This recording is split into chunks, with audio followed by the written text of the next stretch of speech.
Olá, eu me chamo Marília, sou licenciada em Pedagogia. Vou fazer uma breve descrição. Sou uma mulher de pele parda, estatura pequena, cabelos longos, uso óculos de grau de armação na cor dourada. Estou na minha residência, no meu local de estudos, e por trás de mim tem uma parede de fundo branco. Este é um trabalho do curso Educação Especial na perspectiva da educação inclusiva. Neste vídeo apresento a narrativa que discute sobre a importância da linguagem na construção dos processos psicológicos superiores e na construção dos conceitos científicos, com base nas contribuições do autor Lev Vygotsky, psicólogo que fundou a chamada psicologia histórico-cultural. A teoria de Vygotsky destaca a importância do contexto social e cultural no desenvolvimento psicológico humano. Para ele, as funções psicológicas superiores, como o pensamento lógico, memória voluntária, a atenção controlada e a linguagem interior, não surgem de forma natural, mas são construídas a partir das interações sociais e da mediação cultural, ao contrário das funções psicológicas elementares, presentes desde o nascimento e comuns entre humanos e animais. As funções superiores são desenvolvidas por meio da internalização das práticas sociais, especialmente através da linguagem e da mediação de adultos ou parceiros mais experientes. Vygotsky introduz também o conceito de mediação, com destaque para o uso de signos e ferramentas simbólicas como a fala, como instrumentos que transformam os processos mentais. A zona de desenvolvimento proximal é outro pilar da teoria, representando a distância entre o que a criança consegue fazer sozinha e o que pode fazer com a ajuda e o que ela pode fazer com ajuda. Esse espaço ele é essencial para o desenvolvimento das funções superiores. Assim, Vygotsky defende que o aprendizado antecede o desenvolvimento e que o meio social é o principal motor na transformação das capacidades cognitivas mais complexas do ser humano. E o que são os conceitos científicos, segundo Vygotsky? Os conceitos científicos são formas de conhecimento que não surgem espontaneamente na experiência cotidiana, mas que são ensinados formalmente, geralmente no contexto escolar. Eles envolvem um nível mais elevado de abstração, generalização e consciência. Ao contrário dos conceitos espontâneos ou cotidianos, que se formam naturalmente a partir das vivências e da linguagem do dia a dia. Por exemplo, saber que o fogo queima ou que o sol nasce pela manhã. Os conceitos científicos exigem ensino sistemático, linguagem formal e mediação pedagógica. Vou citar um exemplo de conceito científico usando o tema democracia. O conhecimento espontâneo. Uma criança ela pode pensar que a democracia é simplesmente as pessoas poderem votar ou fazer o que quiser.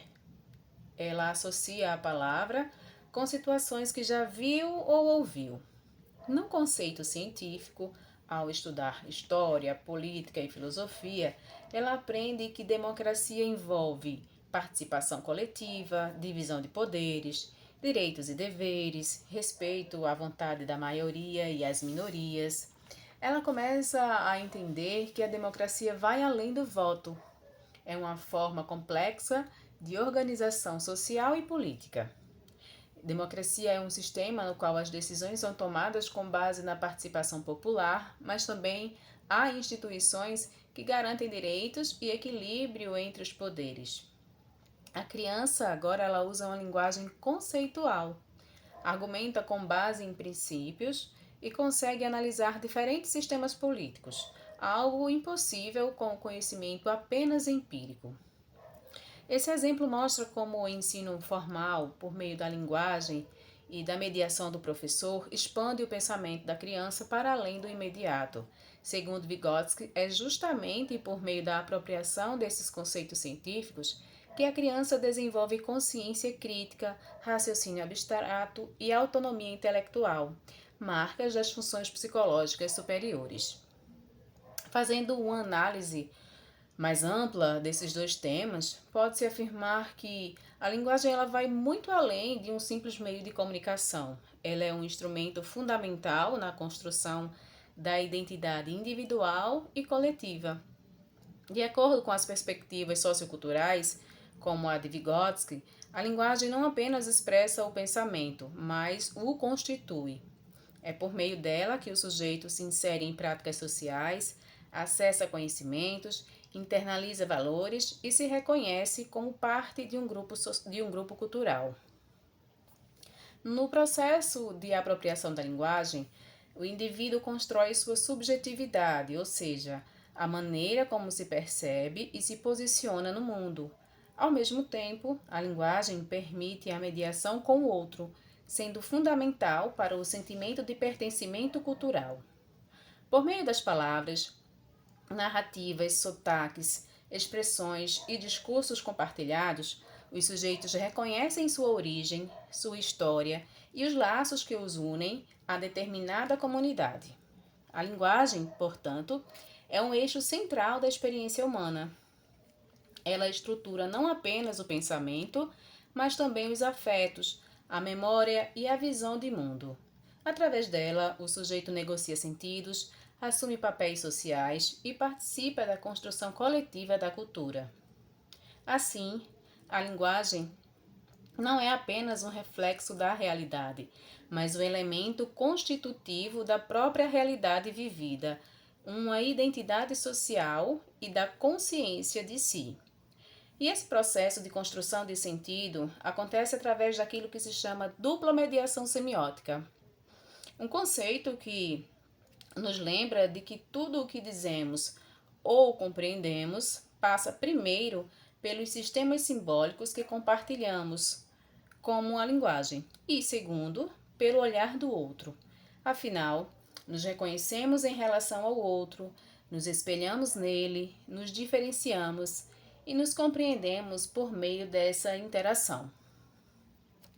Assim, o que chamamos de realidade não é algo pronto ou absoluto. Ela é construída simbolicamente, influenciada pelas palavras que usamos, pelas histórias que ouvimos e pelas formas como aprendemos a ver o mundo. E nesse processo, os conceitos têm um papel essencial. Aqueles que desenvolvemos no dia a dia, de forma prática e intuitiva, são os chamados conceitos espontâneos. Já os que nascem da reflexão, do estudo e da análise crítica são os conceitos científicos.